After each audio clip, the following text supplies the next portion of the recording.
Hey, what's up? This is your girl Taelr'd, and you are now listening to A Dose of Tea, a place where we say what we mean and mean what we say. I hope you guys enjoy my words. I hope you guys enjoy my advice, because I'm going to give you the real. So thank you for listening, and let's dive in. I want to say thank you for having me, T. Yes. For those that know me, you know, I go by Toxic Motherfucking T with the T-E. But for those that don't know me, you know, you can just call me T. Okay. Well, what brought me here to Ohio Media School is the fact that I'm currently in a halfway house. I'm fresh out. A first day out T Grizzly period. Insert music here. I know they prayed on my downfall. But no, I'm here because I had to pick a program. It was like, you either gotta work or go to school, you know. So I was like, all right, bet. I was having a real hard time with finding a job because of my felonies. I was like, I'm just going to school because I can't take it in here. I just want to get out. So my case manager there, he actually graduated from here, and he was like, yeah, you should go to Ohio Media School. Like, you got the look, like I could see you on the camera and everything like that. And I was just like, he gassing it, like, whatever. Yeah, I contacted the school. He told me to come in for a tour. And here I am. Why are you in a halfway house? I am in the halfway house because I wasn't ready for that question. Okay. I'm in a halfway house because I was fighting with my sister, and my mother called the police like 10 to 20 minutes after the fight. My sister was long gone. My mom called the police. Me and her was arguing, like, it was not no physical thing, but we were just like verbally arguing, you know, we yelling at each other. I was irritated, just period, about my whole family situation. So while we was exchanging words, the police was like, all right, you gotta go. We're arresting you. Because my mom was like, well, she came over here. She attacked her sister. Oh my God, she broke my window thing. It was just so ghetto. So they arrested me or whatever. And I was already on probation for another open case that I had just got like a month ago. So that was not no good look at all. It was just like, damn. And she knew my situation. She knew, like, okay, if I call the police, like, she owed down because of the previous situations. Previously, I was a truck driver. I have a Class A CDL. I was over the road. Yeah, period. Shout out to the black female truckers. Period. Yeah, so I was over the road, and my little nosy ass, I just had to be spying on my baby daddy with the little camera. I had a Ring camera, and I bought like this little $20 spy camera on Amazon. So I was just catching him in a couple things that he had no business doing. So I came home. I caught him at somebody's house, and I got the click-clack busted because you had me booked on a high-speed chase with motherfucking East Cleveland police. Girl, fucking jumping fences, bending corners. Like, I was just doing some hot shit. Like, I was really, like, in my feelings. Like, you know, so that's the situation that really opened the door up for me to go to prison, because the judge, it was like, you know, you can do yoga with me or you can do the anger management course. I'm like, I'm not doing no yoga. Like, I was like, I'm gonna just do your little anger management courses and I'm gonna call it a day. So I was taking those courses, but at the time, like, I wasn't really taking everything in because, you know, I still had my freedom. I was just like, shit, when I got arrested for fighting my sister, shit, I bailed out in like 2 days. Like, fuck is y'all talking about, bitch? I'm back out here. Like, what's that? I bonded out, but the judge was just kind of like, you got another charge. He gave me an opportunity to just kind of chill out, because with that situation, I was arrested, but they didn't look, they kind of understood, like, okay, couples fighting and everything like that. And then they didn't catch me on the scene, so a nigga was long gone. Like, at that point, they was just more so concerned about, like, okay, girl, you running through red lights, like, you been in these corners, like, you know, out here and yeah, they thought, right, I really didn't get no books, and they thought I was like strapped at the time, because my baby daddy was like, oh yeah, she's armed and dangerous. So girl, I got like 5 to 10 officers chasing me. This shit was just crazy, like, kind of opened up the door for you.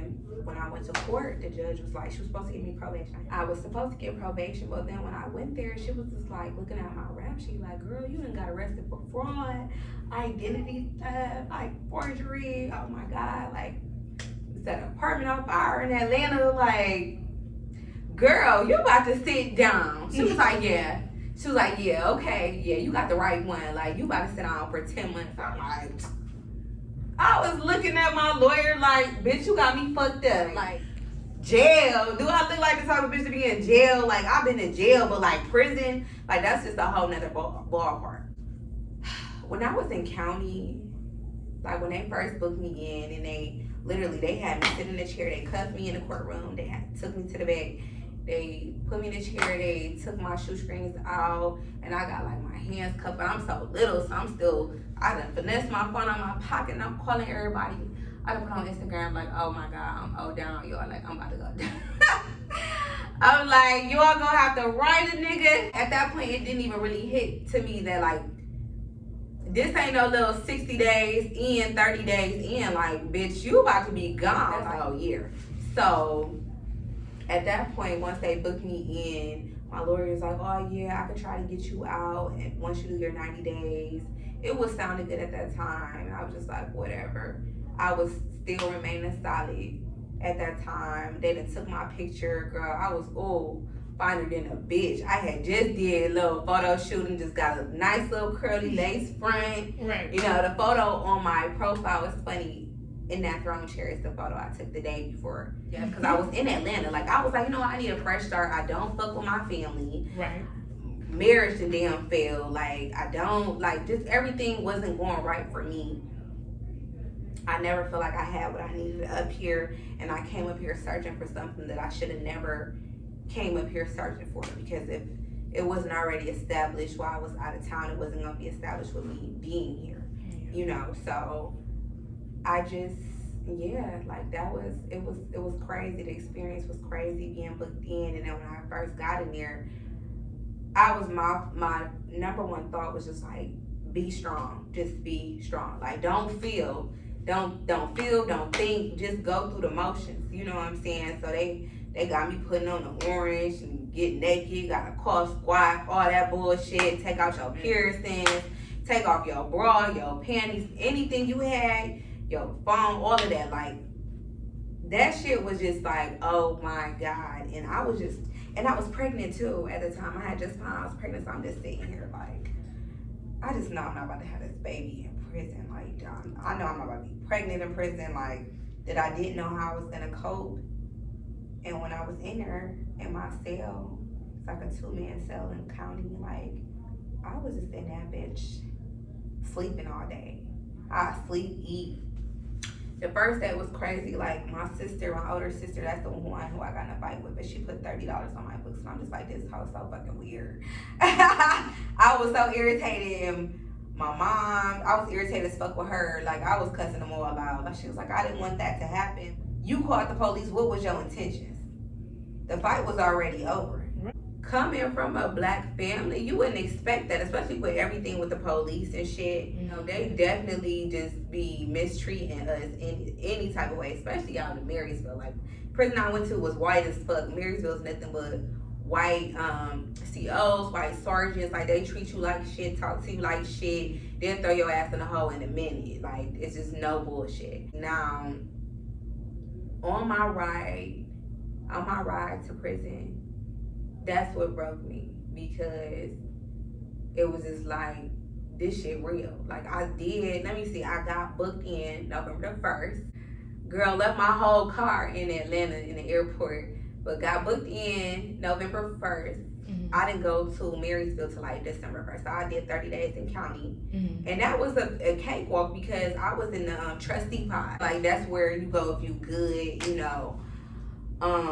So I was in the trustee pod, and we was kicking shit. Like, we done had a stripper party, you know. Like, I used to dance. They like throw that ass tea. Like, we done made paper money. They making it rain on the bitch. Like, it was crazy. We had fun. Like, right. It was fun. Like, I met friends. Like, the girl I'm locked in with today, Nays. Shout out to Nays. Y'all follow her on Instagram. But that's my motherfucking baby. Like, you can't tell me she ain't blood to me, because She was like, bitch, you don't know how to make no break. Like, when I ain't have people putting money on my books, because I had people borrowing money from me, all types of weird shit, she was feeding me. She was like, girl, I'm gonna make you a break. And she got the ramen noodles, the tuna, the potato chips, wrapping it up in tortillas. Like, she was making sure I was straight hygiene products. I ain't have to ask for nothing. When my money got straight, when my friends was putting everything on my books, I started, getting the stuff that I needed. But she still will always cook for me. I just put it in on the food. But it was cool. We was playing cards, doing puzzles and shit like that. Like, yeah, twerking on handstands. We was in that bitch lit. I'm glad you at least had somebody to keep you strong. I Yes. can imagine. I used to be in there like, man, y'all hoes weak as fuck. I'm sick of y'all hoes crying. Y'all always crying. And then she had to check me when they like, T, like, it's okay to cry. Like, who the fuck told you you can't cry? Like, it's not unusual for you to have a weak moment. It's like, just because you have a weak moment don't mean that you're weak. It's like, you don't have to always be strong. And the girls would be talking about me like, bitch, you not human. Like, something wrong with her because she don't. This bitch ain't cry yet. Like, bitch, you got kids you can't see. You got a baby. Like, my son got heart problems. He's 2.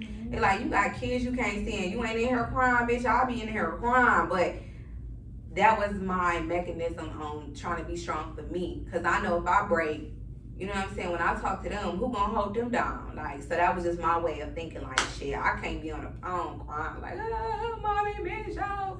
Like, no, I was trying to hold it down. Like, and I mean, I did have some times where I did break a little bit. Like, I have a moment where I shed a couple tears because things wasn't going the way I needed to. And my A1, day one, she in Atlanta. Like, we grew up together. My stepfather used to be married to her mother. So we always called ourselves sisters. They divorced like when we was like probably like 14, 15. But we met when we was real young. When we was in Cleveland. We all moved to Atlanta together. I moved like to Atlanta when I was probably like 9 or 10 or something like that. But yeah, that was my baby. She had my phone. I had my baby daddy because my baby daddy came to the courthouse like after. Like, hoe ass nigga wouldn't even take me to court because I didn't want to fuck on him. So I had to Uber to court. I was late to court, so that's probably what pissed her off and made her send me to prison. But when he finally did get there, and I'm like, shit, I'm locked up. I'm in the back. Like, I'm gonna get my shit to my lawyer, send my shit to Kendrea.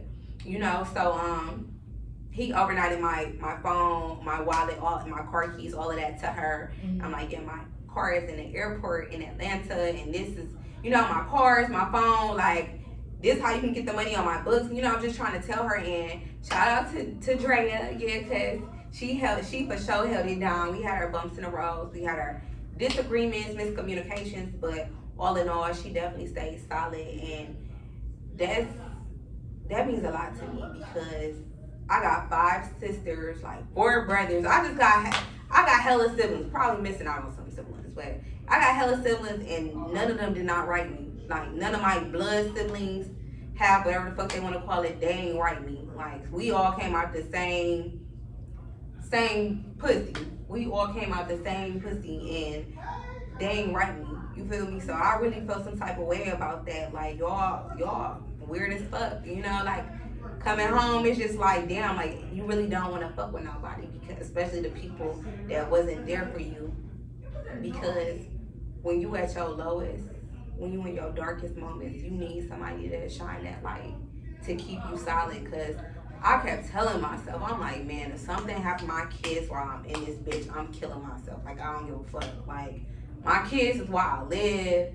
And I was just so stressed out and worried about my children. Especially, like, just having a divorce. My ex-husband, he was seeing the mistress, the bitch he got caught with, he was still seeing her. So my daughter telling me, like, yeah, mommy, I'm with Diddy. So I was just, like, irritated. I'm like, oh, my God. Like, so we arguing. I'm cussing him out, cussing my mama out. Like, why the fuck them kids? He like, well, he get business. You know what I'm saying? But I was just so mad at my mother because she called child services, too. So aside of just getting arrested and charges and all this extra shit, I got my kids taken, too. And that's why I'm just like, damn, like, black families really be fucked up. And especially black mothers, I be feeling like they in competition with their daughters. They be hating on their daughters, so they want to fuck your life up, or if they feel like you doing better than them, throw some shit in there to throw you off your hookup. You know what I'm saying? And it's crazy. My baby daddy used to always tell me, like, bro, like, your mom always saying, I'm gonna call child service, I'm gonna do this, I'm gonna do that. And he was like, you should have knew, like, you should have never went over to her house on some bullshit, because you should have knew that she was gonna do what she said she was gonna do. But she was always saying that shit, so I ain't think nothing of it, you know. And it's still crazy to me when I think about it, because I ain't never, like, physically fought with my mom. I never put my hands on her. I didn't wanted to, like, damn, can I stand this? But, like, oh my God, like, I had to low-key, like, just dog her, just tell her, like, bitch, you the reason why my life fucked up right now. You know what I'm saying? Like, I know as an adult, I take ownership of my actions. Yes, I was the one that fought my sister. Okay, so the fuck what? Like, family's gonna fight. You know what I'm saying? Family's gonna fight. My mother didn't fought with her male cousins, and I remember this vividly. I was probably like 16 years old. Like, you ain't even called the police on him. You know what I'm saying? So it be shit like that I just be feeling like, why do black mothers be acting the way that they do? You know what I'm saying?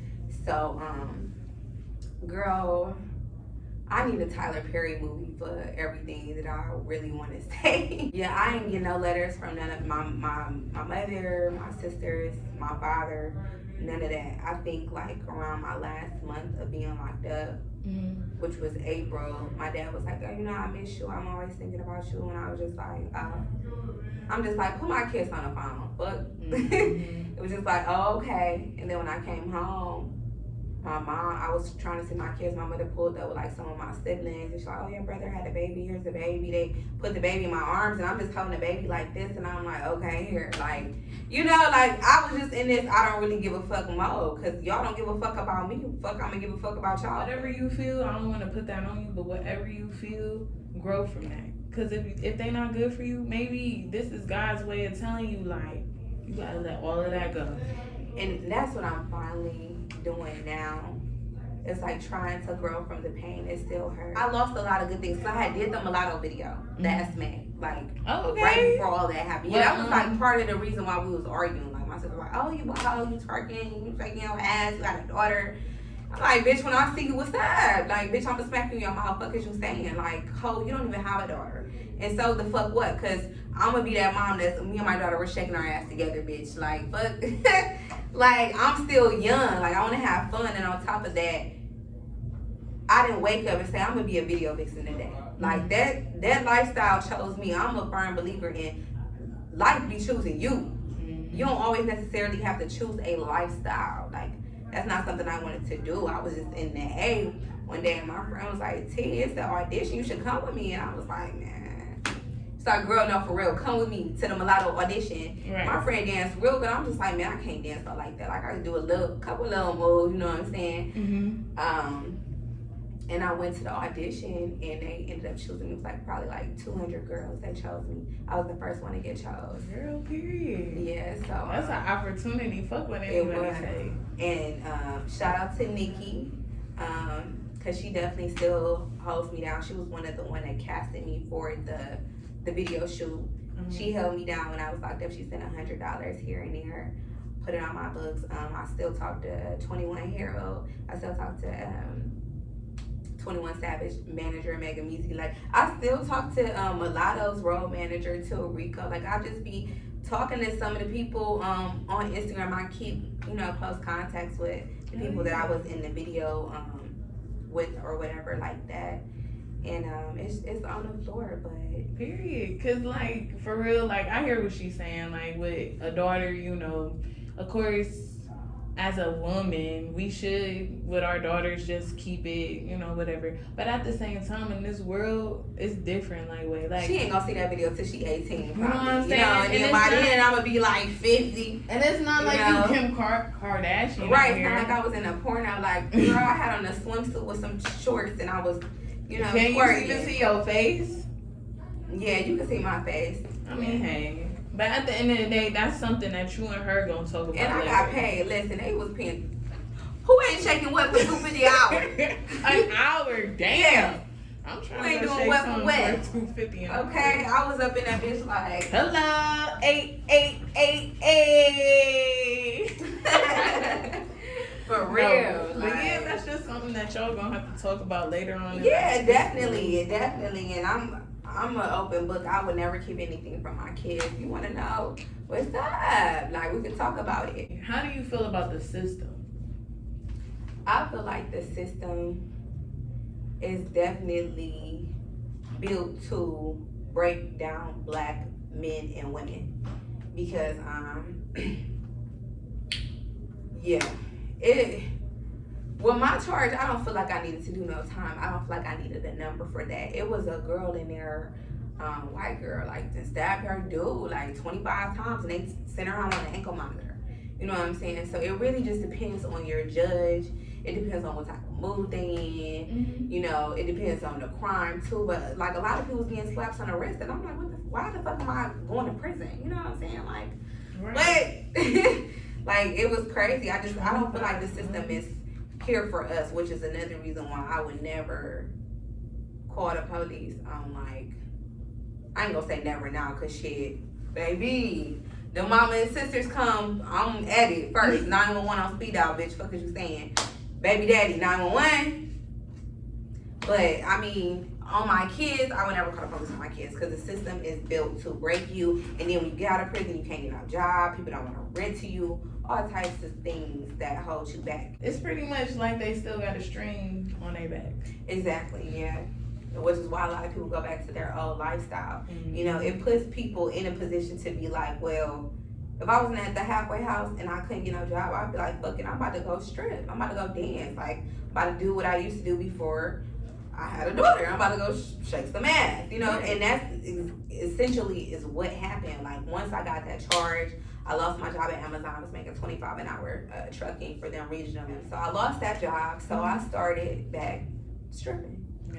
And you know, then everybody was really mad, but it's like, fuck y'all mad for. Like, this is the position you put me in. What the fuck did you think was gonna do? I'm not no teenager. They're not about to play with no grown ass motherfucker. You feel me? And it was white, and then it was election time too. Oh yeah, send your black ass to prison. You gonna sit down. Mm-hmm. It's just it's negative all the way around. I don't care how people think of it. Like, if somebody's not trying to kill somebody, if you're not in imminent danger or somebody's not in imminent harm, I don't feel like it's necessary to get authorities involved, because it's life damaging and traumatizing. How do you think it affects families, like with your kids? It definitely affected my children a lot. Like, I could see a difference in their behavior, like a lot of mood swings. The baby will always be crying out for me, just having tantrums. Like, even now, I think he's a little bit more used to me being gone now. But before, he would cry every time, like, I had to leave, you know. My children are a lot more clingier than they were before. Like, when I did my first home pass visit, like maybe 2 weeks ago, like, my oldest, we about the same height, but he just was clinging on to me, like laying on me the whole time. He was just up under me. Like, all 3 of my babies was just under me, you know. So it definitely had an adverse effect on them, and I think they don't say it as much, especially not to me, but it affected them. I can definitely tell. What trauma do you think it created for them? I never really talked about this stuff since I got out, but I think when you're with your parents,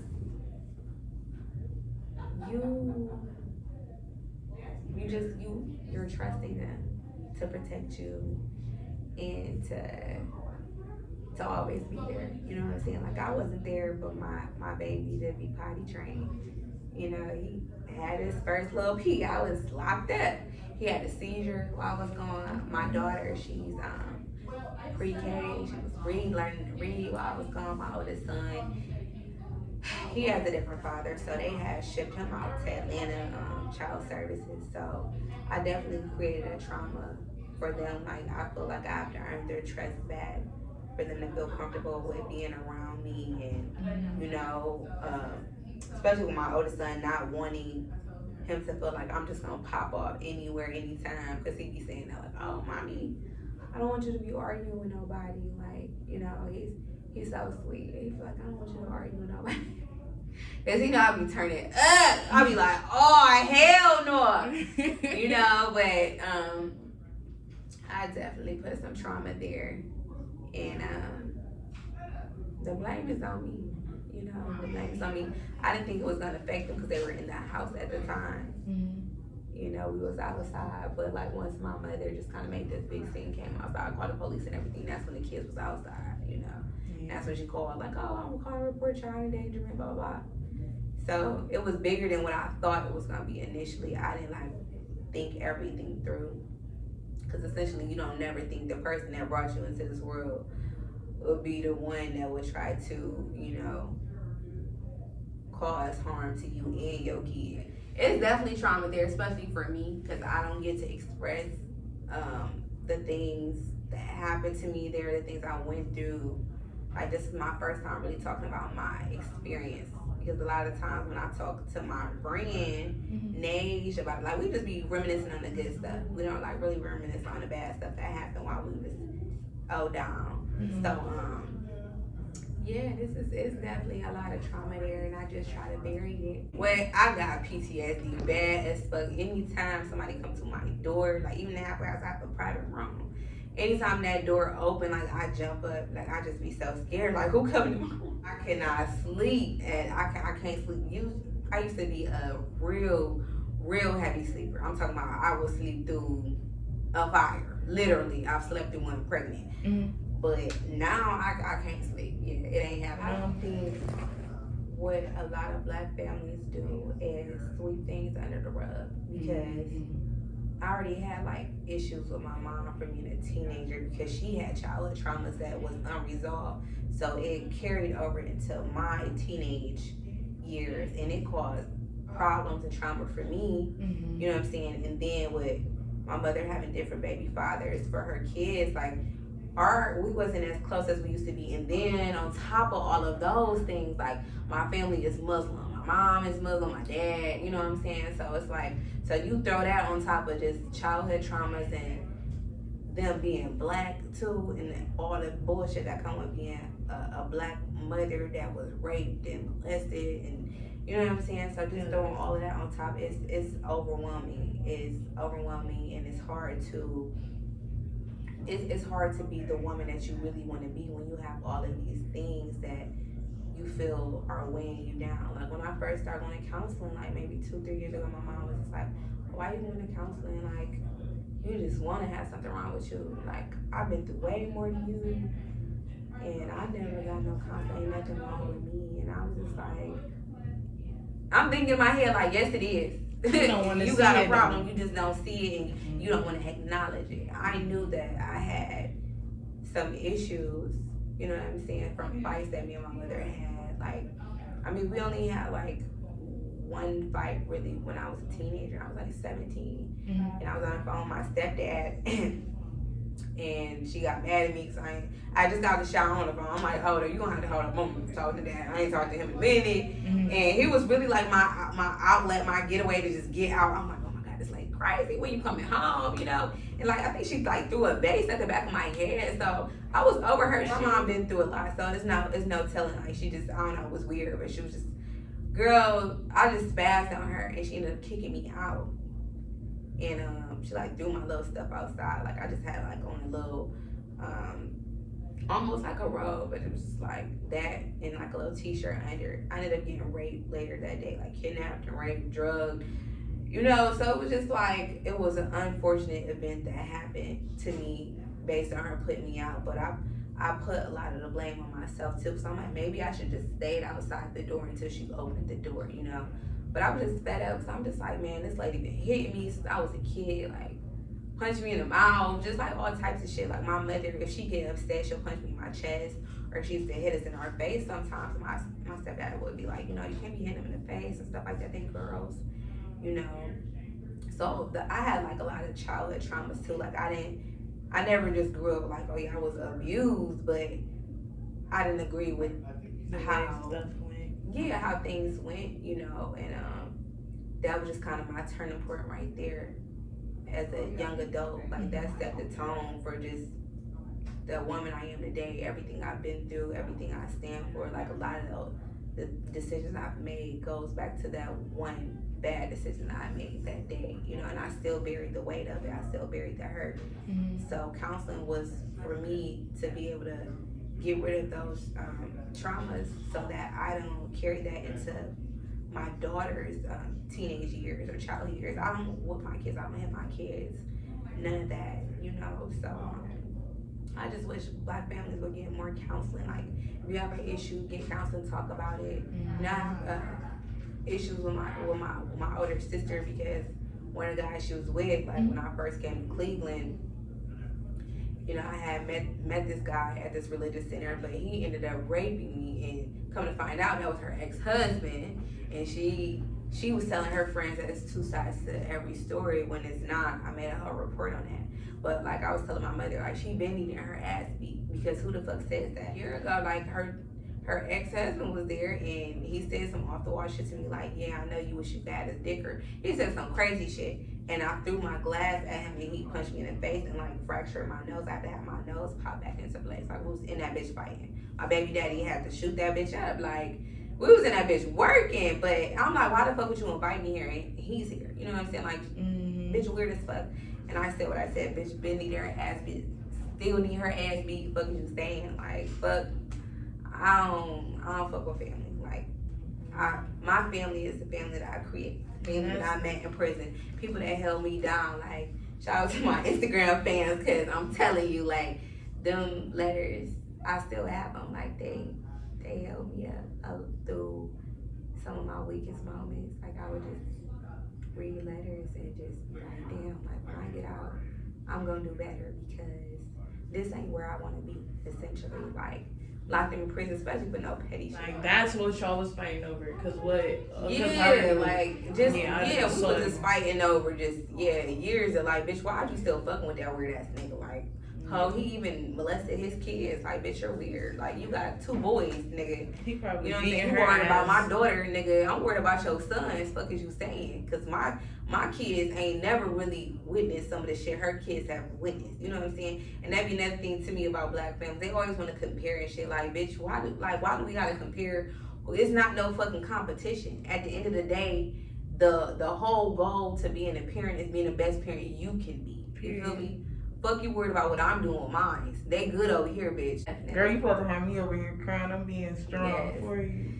Definitely affected. Like, I gotta get a whole new place. I can't even rent nowhere no more. You know what I'm saying? I thought I had a condo. They done called the authorities. Like, oh, she trying to get a place over here, and she done already been here before. She owe us $20,000. Like, how do I owe y'all $20,000? But it's just my life harder. But that's cool. Like, I just gotta grind harder for what I want. And I'm like, maybe it's not meant for me to have a place here. I have to look at it like that. Cause that's the day I cried all day. They denied me for my little condo up here. But I'm just like, it is what it is. I'm just trying to stay strong. I do have a lot of days now where I just openly just let it flow. Cause I know I can't hold it in, and I'm tired of holding it in. I'm not stopping. Like, sky's the limit. Hell no, don't stop. They want to see you stop. Yeah, I'm not giving up. I got too much potential to just give up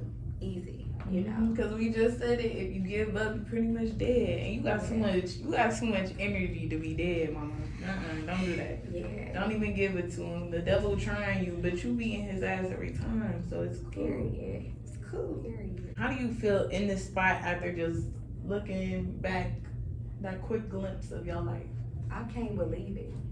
Cause I just, it's still so surreal to me, because I went from Cuyahoga County to Marysville prison, and I went from Marysville to Dayton. So Dayton is like a Black prison. It looked like a college campus to me, but Dayton is a whole nother, like, they be on demon time out there. Like, I heard about stuff happening in Marysville, but I didn't see of it. But Dayton, I definitely got my full prison experience there in Dayton. And then just living in Dayton and transitioning to the halfway house, they sent me down to Youngstown, and I had to wait there for some days. And I was just like, I was so stressed out, So just looking in retrospect, I'm happy to be here. I'm blessed to be here, very blessed. Because there was so many things that could have held me back from not making it to this moment, like fighting for my life in that bitch, like, for real, like, really getting in there with hoes, like, you know, and I just had to keep telling myself, like, bitch, this is God telling you, like, you don't have to win some, lose some, like, bitch, just take this shit, like, just get your ass beat, 1T, take it for the kids, because, bitch, if you fight, you going to the hole, and that's your opportunity. So that, and that's what they use over people's head, like, okay, well, if you get in trouble, if you go to the hole, you can't get your halfway house. You can't get no fight. So you will have hoes trying to fight you over your food. Bitch want to think she about to spit in your face. Bitch want to call you out in front of other hoes to look tough. Like, yeah, let's meet me in the bathroom, bitch. Like, what?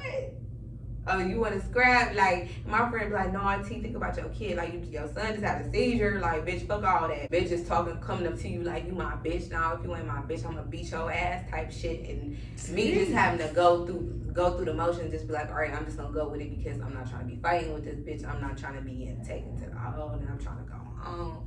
So it's so real. It's just like, it still to me seemed like a motherfucking Lifetime movie. I be like, what the fuck? Like, bitch, you just went through that. Like, even looking at my mugshot, looking at my halfway house ID, just looking at everything from where I went, insert mugshot right here, down.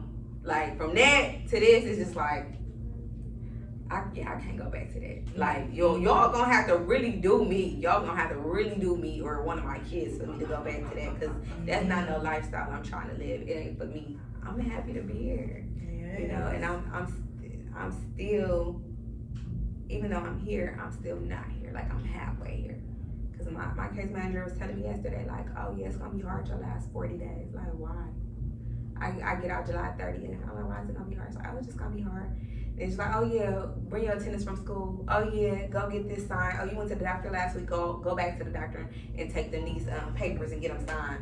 Girl, I gave you my discharge papers. Like, she trying to trip me up, basically. You know what I'm saying? They try to do things to make you go back to prison, because if you get 100 violation points, they can send you back to prison. And I already previously had 169 points up there at the halfway house. So I was getting into some bullshit. But her supervisor ended up taking a lot of my points away, and I was doing classes to bring them down. But he was just telling me, like, you know, I went to bat for you, T, so I really need you to, like, tighten up, like, and say, fuck the bullshit, if they fucking with you or whatever the case may be, like, just try to walk away from the nonsense. Because I'm telling you, me and Nage, we was about to beat a bitch ass in that bathroom. I'm like, shit, what you want to do? Like, we walking towards the back, like, shit, what's up? We can slide. What's up? What's up?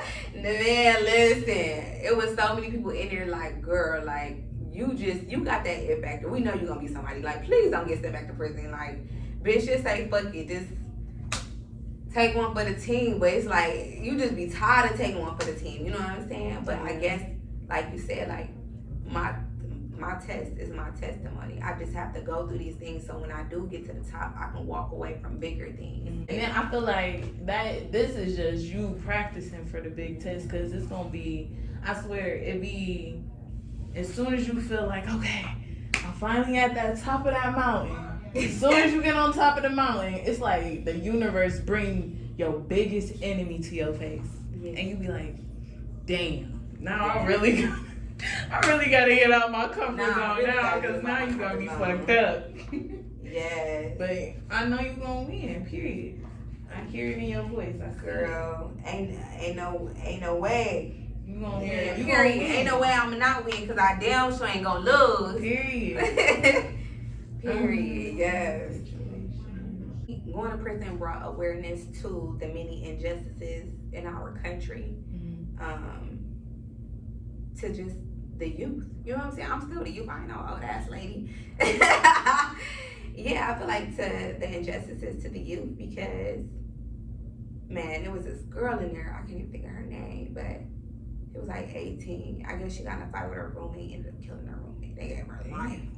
A girl got in an argument with her grandmother, pushed her granny then fell back, hit her head on the skillet, like they was fighting in the kitchen. She was cooking, and then like caught her hair on fire, burnt her scalp alive. Just, you know, crazy stuff. The girl got life. Sweet girl, badass bitch, look like J-Lo. Shout out to Aisha. But yeah, I was really in that bitch on some Kim K shit. Like, damn, I wish I could say all y'all hoes home with me. Like, for real. This a girl I used to be cool with out there in Dayton. her daughter had got molested and she shot the nigga hand off. And she got to do 5 years for that. So it's a lot of injustices in the system, you know. So it definitely brought awareness to me to be like, hey, like, when you get out there, when you make it, whatever platform I have, I need to be able to speak out and help my peers just become more aware to how easy it is for you to be in a situation and be somewhere you don't want to be. I met a girl out there riding around in the car with her nigga, easy shootout. Now she in prison for 7 years because she just they said she was accomplished. She said she ain't even shoot nothing. You know what I'm saying? Like, she was in the car with him while they was shooting at other dudes and stuff. Somebody got killed. She had to do it 7 years. She was only like 19 years old. And she was a badass bitch. Oh, little Vivica Fox looking motherfucker. Like, it's so many people that you just like, damn, swear, like, that's all it took. You know what I'm saying? And it really read, because of my little situation fighting with my sister, some domestic shit. My sister wasn't even there to be like, oh yeah, she she attacked me or whatever she was gonna say. She wasn't there. So the fact that they just arrested me, booked me in, charged me with all these extra weird ass charges for that, like, I believe, like, yeah, our system is all down, like, towards black people. It's designed to destroy our kind, to put them away. You feel me? Since they can't kill us, they just gonna put us away. That's all they can do. They can't kill us, can't enslave us, can't beat us. They just gonna put us away. You know what I'm saying? So it's like, shit, I want to bring awareness to all the young people, all the young, especially young ladies. I don't feel like prison is nowhere for no woman to be. You know, there's bitches in there pregnant, having babies. Like, even with me being pregnant in prison and losing my baby in prison, like, it was just like, that was traumatizing too within itself, because it's like, in the beginning, I have like a sense of comfort, like, okay, I'm not alone. Like, I got this baby here with me. I got to be strong for the baby. And in the end, it didn't work out because I was stressed out in the motherfucker. What would you say to your past self, or somebody that's in your same shoes of your past self? I would say don't give in. Don't give in. Like, just don't give in to those pressures of whatever situation you're going through at that moment, because it's temporary. It's a temporary hurt. It's a temporary pain. And those temporary moments could cause long-lasting moments that you don't want. You feel what I'm saying? Oh, yeah. So I would just advise myself and other younger girls to just be aware, and use caution with whatever decision you make. It might be cool, it might be cute to you or whatever like that. You might just, you know, whatever, because we young, we be doing whatever. We in the city girl stage, you know what I'm saying? Like, so, but I don't know what I am. Like, I'm /city girl /thug, because I done pistol whip a nigga in his sleep. Like, bitch, stop playing with me. I know you ain't cheating, nigga. Fuck, nigga. Fuck is you talking about? I was on some gangs and shit like, nigga, I'm about to kill your ass. But, yeah, I would just say, like, it's not worth it. Ain't nobody worth your peace of mind. Ain't nobody worth your peace. Like, now, I could be like, fuck family. I'm about to move. Fuck these niggas. Like, if it costs me my peace, it costs too much. It costs too much, flat out. You know, so ladies, don't let no family members or no fuck ass baby daddy trip you out your spot. All right, y'all. Well, I really appreciate you, T. Thank you for giving me this platform to talk about my testimony, my story, just lightweight, because y'all, that ain't the half of it. I started my life ghetto as fuck. But you know, you can follow me on Instagram. I am starting a YouTube channel, but until I drop my videos on my first day out in my halfway house documentary, y'all can follow me on the gram, toxic motherfucking TEE, period. And I'm out this bitch.